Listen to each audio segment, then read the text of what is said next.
এই বাজেটের মধ্য দিয়েই বাংলাদেশ আরও এক ধাপ এগিয়ে যাবে মানুষের ভাগ্য উন্নয়নের জন্য। বাংলাদেশের যে গণতান্ত্রিক অবস্থা ফিরে এসেছে, নির্বাচিত সরকার এসেছে, তারেক রহমানের নেতৃত্বে যে সরকার এসেছে, সেই সরকার আজকে যে বাজেট দিবে সেই বাজেট হবে উন্নয়নের বাজেট, সেই বাজেট হবে উৎপাদনের বাজেট, সেই বাজেট হবে শিক্ষার্থীদের জন্য বাজেট, সেই বাজেট হবে বাংলাদেশের আপামর জনসাধারণের উন্নয়নের জন্য, মানুষের মৌলিক চাহিদা পূরণ করার জন্য, যা যা দরকার বাংলাদেশের মানুষের ভাগ্য উন্নয়নের জন্য এই বাজেট সেই আশার প্রতিফলন ঘটাবে বলে আমরা প্রত্যাশা করছি।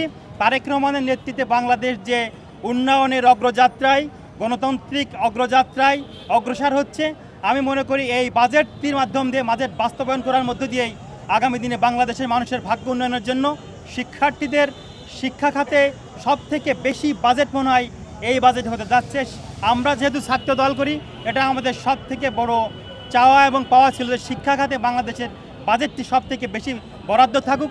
আজকের বাজেটের শিক্ষা খাতে মনে হয় সব থেকে বেশি বাজেট হতে যাচ্ছে। আমরা সবাই আনন্দিত এবং উচ্ছ্বাসিত। আগামী দিনের বাংলাদেশ হবে তারুণ্য নির্ভর বাংলাদেশ, আগামী দিনের বাংলাদেশ হবে শিক্ষার্থীদের কল্যাণের বাংলাদেশ, মানুষের কল্যাণের জন্য যে বাংলাদেশ দরকার, শিক্ষার্থীদের কল্যাণের জন্য যে বাংলাদেশ দরকার, সাধারণ মানুষের ভাগ্য উন্নয়নের জন্য যে বাংলাদেশ দরকার, বাংলাদেশের মানুষের ভাগ্য উন্নয়ন করার জন্য যা যা দরকার বিগত সময়ের মতো শহীদ প্রেসিডেন্ট জিয়াউর রহমানের মতো, দেশনেত্রী বেগম খালেদা জিয়ার মতো তাদের সুযোগ্য সন্তান তারেক রহমানের নেতৃত্বে বাংলাদেশ যে অগ্রযাত্রায় অগ্রসর হচ্ছে, আমরা মনে করি এই বাজেটের মধ্য দিয়েই বাংলাদেশ আরও এক ধাপ এগিয়ে যাবে মানুষের ভাগ্য উন্নয়নের জন্য। শহীদ প্রেসিডেন্ট জিয়াউর রহমান এদেশের তলাবিহীন ঝুড়ি আখ্যা দিয়েছিল বিদেশি সাংবাদিকরা।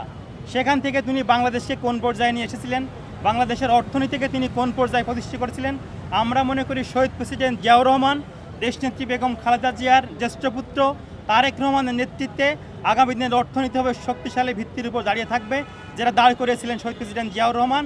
যতই বাংলাদেশের অর্থনীতিকে ভেঙে ফেলার চেষ্টা করা হোক, এখন যে সরকার আছে, গণতান্ত্রিক যে সরকার আছে, মানুষের ভোটে নির্বাচিত যে সরকার আছে, তারেক রহমান তার নেতৃত্বে বাংলাদেশ যেমন গণতন্ত্রের অগ্রযাত্রা ঘুরে দাঁড়িয়েছে, অর্থনৈতিক যাত্রাকেও শক্ত ভিত্তির উপর উনি দাঁড় করাবেন বলে আমরা সেই প্রত্যাশা রাখছি। সেখানে বাজেট তো বাড়বে, প্রতি বছরই বাজেট বাড়বে, এবং আপনাদেরকে এই বিষয়ে খেয়াল রাখতে হবে বাজেটের যে আকাঙ্ক্ষা, জন আকাঙ্ক্ষা প্রতিফলন হচ্ছে কিনা।